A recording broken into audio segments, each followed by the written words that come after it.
How's that? Are you in California, or did you go? You don't look like you're in the room I saw you in last time.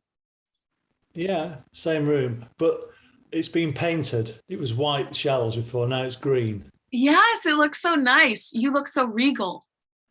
Oh, do I look regal? Oh, that's good. I loved this book. And you know what was really interesting to me was how kind that you're very kind to her. And I think that people might be surprised because if you open up a newspaper or you watch television, there's so much negativity thrust at her. It feels like it's the only agenda. And so as I was, skimming through this book, while you are upfront and honest about contradictions that are in her life, in no way, shape, or form is this a hit piece. Is this a cruel piece of literature? This is if I were Meghan Markle, I would love this book, So I just wanted to let you know, I really enjoyed reading it. I want to know, because there are so many parallels between Meghan and Diana, how much of it do you feel is sincere? And how much of it do you think that perhaps is intentional? The conversations with Oprah when they made a lot of those comparisons, is it all sincere, or does she try to be like Princess Diana? Well, Kinsey, thank you very much for those very kind comments. I mean, I tried to be fair to Meghan and to Harry, and also to the men in grey and to the backroom staff. So that's what you're supposed to do as a biography. You're supposed to try and be even-handed. And I had to accept that what they said was their true story, not the true story. And there were many contradictions in that. Meghan was, when she was a teenager, was captivated by Diana. She had my book, Diana, Her True Story, on her shelves. They watched the funeral. She and her friends were saddened and very moved by it. And I think they did some charity collections afterwards and took toys and things to the charity store.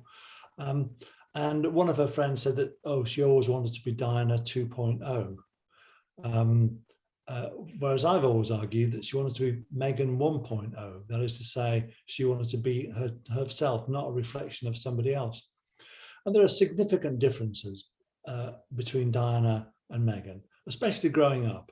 One of the things I noticed was that Diana was achingly shy when she was a kid, and she always said to me, I was the twit that stood at the back of the performance on stage at school, whereas Meghan was the one who took the microphone and would actually hand out prizes for the best teacher. She was the one who led a march against the first Gulf War back in 1990, when she wasn't even a teenager. So she was a very different kind of girl, far more confident. And you saw, and I think that if Diana had been around today, she would have been quite, admiring, but also a little bit jealous of her skill at the microphone, because Diana always wanted to give speeches and to be celebrated for what she had to say rather than how she looked. And it's interesting that she focused on those people on the way out, the sick, the dying, the homeless, really focused on individuals. And Meghan, by contrast, she focuses on communities, the Grenfell women who cook and bring a sense of community, the women who have lost jobs and trying to get clothes and confidence for the charity SmartWorks that she works for, that she's patron of. Meghan is someone who has said, I don't want to be loved, I want to be heard. So she's a different kind of campaigner than Diana. But at the same time, what struck me as I was writing the book and as I was researching the book was this astonishing similarity in the media narrative, that within a matter of months, Diana was being called a fiend and a monster, the mouse that roared, responsible for the firings of private secretaries, bodyguards, and others. And she once came up to a group of us standing outside a royal engagement. She said, look, I don't sack people. That's not what I do. And I later realized at the time that she was literally just trying to, keep her head above water, because she had bulimia nervosa. She had all kinds of depressions and jealousies and so on. And I found it astonishingly, remarkably similar to the narrative that Meghan went through, that she went from Duchess Dazzling to Duchess Difficult. The woman who, and I found this a quite extraordinary story, that the Queen has said, about that she gets the tiara that I've chosen for her.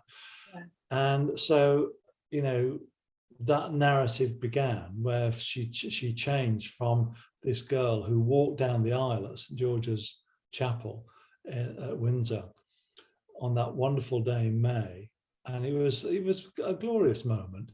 And how quickly things change from being that kind of person and that kind of moment to being someone who is being accused of snubbing the Queen, as it were. Right.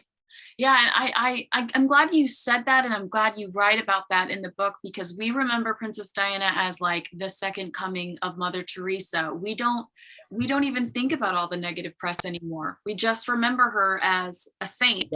So it's good to have it's a very good point you're making there. And she was, in the last weeks of her life, and all the newspapers would like to forget this, she was viciously attacked for dating Dodi and for her behavior, and it was, of course, everything was reined in very rapidly after the car crash in Paris. Yeah, it's so disgusting. I do remember those headlines. And I think the day she died, someone had written some salacious opinion piece and they weren't able to pull it quickly enough. So that's right. That person was attacked. Yep. I don't remember who it was. You wrote about somebody saying that there was a danger in Meghan becoming bigger than Diana. I think it was, a courtier or somebody said that there was concern that Meghan would become bigger than Diana, and it would really kind of shrink the Cambridges. It would shrink Charles and Camilla and their objectives and what they were trying to do. Do you think that was really an option, that Meghan Markle could become bigger than Princess Diana? Well, this is what was being said at the time. And remember, we didn't have social media when Diana was around, and now we do. So you can be incredibly well known globally very quickly. Yeah. And I think that what happens is that in the royal family, it's all about position, not popularity. Now, let me take you back to the 1960s when Princess Margaret married Lord Snowdon, a photographer. And they were the most popular people on the planet, alongside Elizabeth Taylor and Richard Burton. And, the paparazzi, and they didn't even have a name for the paparazzi in those days, would chase them all around Europe to these exclusive islands. And people couldn't get enough of this couple, this golden couple, and they outshone the Queen and Prince Philip. But that balloon eventually sinks, and you're back to the position. And Margaret always, acknowledged the fact that she was the number two, and it was always the Queen who was the number one. And there is a similarity between Meghan and Harry and Catherine and William, in the sense that Meghan and Harry were enormously popular when they did that first tour of Australia.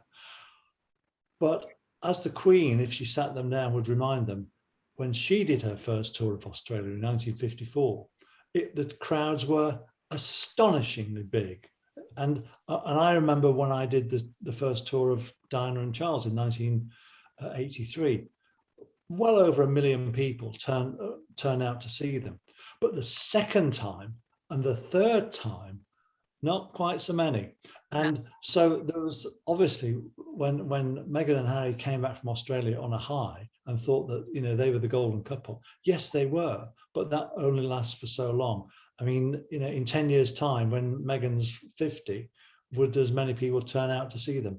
No, they'd be wanting to see George and Charlotte and Louis. You know, that's the immutable royal round, as it were. The cycle. You know, I liked this part where you talked about Meghan lived in fear of being exploited by her father and could no longer trust him. This is in regards to the wedding and the letter and all of this stuff. Do you think that the Cambridges and Prince Charles feel the same way about Harry and Meghan at this point, that they live in fear of being exploited by them and can no longer trust them? It just feels like after the Oprah interview, there's quite a ways to go to gain trust back. It just felt like so much was exposed there. Yeah, I mean, the subtitle of the book is The Unmasking of the Monarchy. I mean, Harry accusing his father of being trapped, of accusing William of being trapped. And that doesn't say much about the central institution in British life, that if the apex of that is stultifying and doesn't give you the chance to be yourself. I think that it works both sides. I mean, Harry didn't want to write down what he wanted in terms of rearranging his and Meghan's life inside the royal family, because everything had been leaked in the past. And sure enough, when he did write it down and addressed it as a memo to his father, sure enough, it was leaked in a tabloid newspaper. So there was a lack of trust on both sides. And certainly, I mean, Harry said some pretty, and Meghan have said some pretty devastating things. And there's certainly about the racial makeup of Archie. And I do find it will take some time, I think, for them to smooth over the cracks, because it's not just a crack, it's a chasm. And certainly Meghan and Harry have taken, you know, a claw hammer to the monarchy. Yeah. And really giving it a bashing. Do you think, and this is like not a thought I've had while reading your book, this is just a thought I'm having as you say that. I don't have this in my notes, but do you think that Harry and Meghan feel like they are continuing something that Diana started? Do they feel like, is this revenge for the way his mother was treated and her untimely death? Or do you feel like this is just them reacting to their circumstances? I think it's reacting to their circumstances, but at the same time, as I make the point in the book, you know, never a day goes by without Diana's shadow being there in a decision that they're making. And certainly their decision with regards to the protection of Archie and Lily is in response to what happened to Diana. And it is that they're hyper focused on it. What I find baffling is that they both had bodyguards themselves, and traditionally what happens is that, you know, if you've got a baby that's recently born, they will always travel with them, so they don't need Archie didn't really need a bodyguard or protection for a long time. So it was all a bit, it struck me as being a bit premature. Yeah, I totally agree. And with regards to Diana, she remembers she was an independent humanitarian, separate from the royal family. And we've seen the same with Harry and Meghan. They are now independent humanitarians on the world stage. They went to New York recently, and they were met by Bill Blasio, the mayor, and by the governor of New York State. So that, you know, they were celebrities in exactly the same, and it's, you know, there are parallels between the Duke and Duchess of Windsor. Yeah. When they first came to America, more people came out to watch them, to look at them, when they went to New York and when they went to Baltimore, and when they went to Washington, than the King and Queen when they visited in 1939. They had that golden aura, that charisma around them. 15 years later, after the umpteenth visit to Palm Beach and New York, where they had a suite at the Waldorf Hotel, people wouldn't even bother turning their heads. So you have your day in the sun, and then the caravan moves on. And I think that Harry and Meghan are probably aware of that they've got a few years to make a real impact, and then the caravan will move on. Yeah, I remember you saying that in the book, that even Harry knew that inevitably the focus was going to be on Prince George, and that there was going to be that shift. I hear a lot of people describe the Sussexes as impulsive, like they like the Oprah interview, that was an impulsive move. They didn't think about it. But you described Meghan in your book as someone who likes to consider things carefully, to pause before she jumps in, and considerate of other people's feelings. So are they impulsive? Are they really just not looking all the way down the line? Maybe they're not seeing that the Oprah interview is going to be a catastrophe, or were they going in that direction? I think that, and I've found new information out since this book has come out, that Harry was very keen to do an interview with Oprah within 6 months of the wedding. And he was having meetings with Oprah in a London hotel with other TV executives with regards to doing an interview. So right off the bat, Oprah was in their sights. There was nothing impulsive about it. Oprah had spoken to Meghan before the wedding, and that elements of that conversation are contained in her interview, where she says that there was somebody listening in from the press office, and that to me was disingenuous anyway, because Meghan is enough of an old campaigner to know that if you're a TV celebrity, as she was, or if you're a businessman, or if you're a politician, you've always got to get past the gatekeeper, which is usually, and especially if you're a member of the royal family, that you've got to get past the gatekeeper. But what I understand from my Hollywood sources is that Harry was specifically in touch with Oprah, secretly went to see her in London in December 2018, 6 months. So that the plan for an Oprah interview had been going on for some time. So don't run away with the idea that it was all impulsive. It wasn't. Okay, that's so cool. Okay, so I liked the part where you were talking to Kristen, I think it's Knudsen. I don't know if I'm pronouncing her last name correctly. She was the woman that organized Meghan's camp when she was in school, or Meghan's retreat. And she said, I remember Meghan saying, "Why can't we do this? Has anybody thought about that?" She was always thinking about a better way to do something, not just complaining. I am that way. I don't know what type personality that is, but I'm a solutions finder. And I realized in newsrooms, you are considered a problem if you try to change something, like if you go, well, this seems like an easier way to do it, all of a sudden you're shut down and you're a problem. Is that little quirk that Meghan has, just figuring out solutions in her head, is that what ticked people off in a palace that has done things a certain way for a million years? Is that there's no, I don't think there's any question of that. It's like the classic divide between Americans and Brits.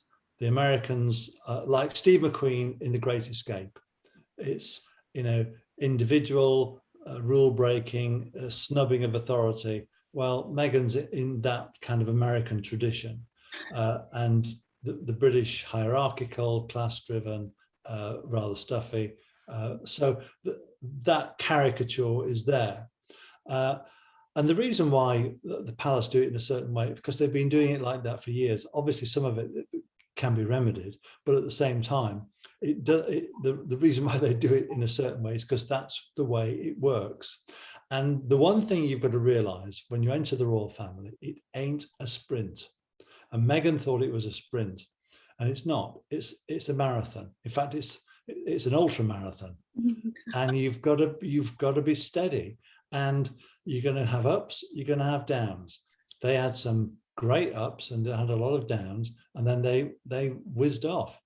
And there's an element in all this that Harry was looking for a way out, that he, as he said himself, found himself,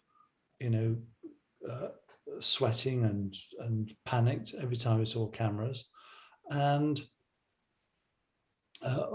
just wanted to leave the room. So that's hardly the best way to be a prince, when you know that all eyes are going to be upon you. Right. And ironically, they've changed one microscope, the mass media, for a microscope that they've invented themselves, where they're now promoting themselves via Spotify, Netflix, and so on. Yeah. And now the jury is out for them. They've done these deals. Now that they've got to produce. Right. They've got to create that good content. Yeah, I mean, they're up against some. The whole point about being a producer, which is what they are now, is being able to read a script and say, yeah, that's good, we'll do that, or that's poor, or that needs developing. And it's an art, and neither of them have spent the time doing that. I mean, you've got to read a lot of scripts before you can see that piece of gold, that nugget. Although Meghan did watch Trevor do it for a few years. Yeah, that's a good point. But Trevor was compulsive. He was reading scripts in the shower. He was reading scripts on the plane. He was reading scripts whilst he was driving his Porsche. Yeah. So he was at it. And Meghan was. Yeah, I would take your point that she would obviously be saying, why can't I be so and so in that, and he wouldn't, would leave it to somebody else. Yeah. So she's got more experience, but they can only get so far with the Invictus Games. Right. This I think you called it the Meghan paradox. This kind of contradictory situation she's in. It says that, we talked about how she rejected the idea of marriage to level up. But then she's talking about Ashley Cole, and she's getting all worked up and excited about this random, personality in London. Deep down, doesn't it feel like she was looking to date somebody in London that would, elevate, and maybe the prince was not on her radar, because that seems like an impossible task to anybody. But it feels to me like she was looking to utilize a relationship to level up and to be more on a global stage. Well, she was certainly looking for a relationship. I mean, I think she would be the first one to admit that she was looking for a boyfriend, and she'd been in correspondence with Ashley Cole, and she was warned ironically by a tabloid reporter to keep away from him, because he had a bit of a name as a philanderer. And of course, we have the blind date with Prince Harry. It could have been a blind date with, I don't know, an international banker. She was looking for a relationship, and so was he. And in a way, the point I make in the book is that he was more of a supplicant than she was.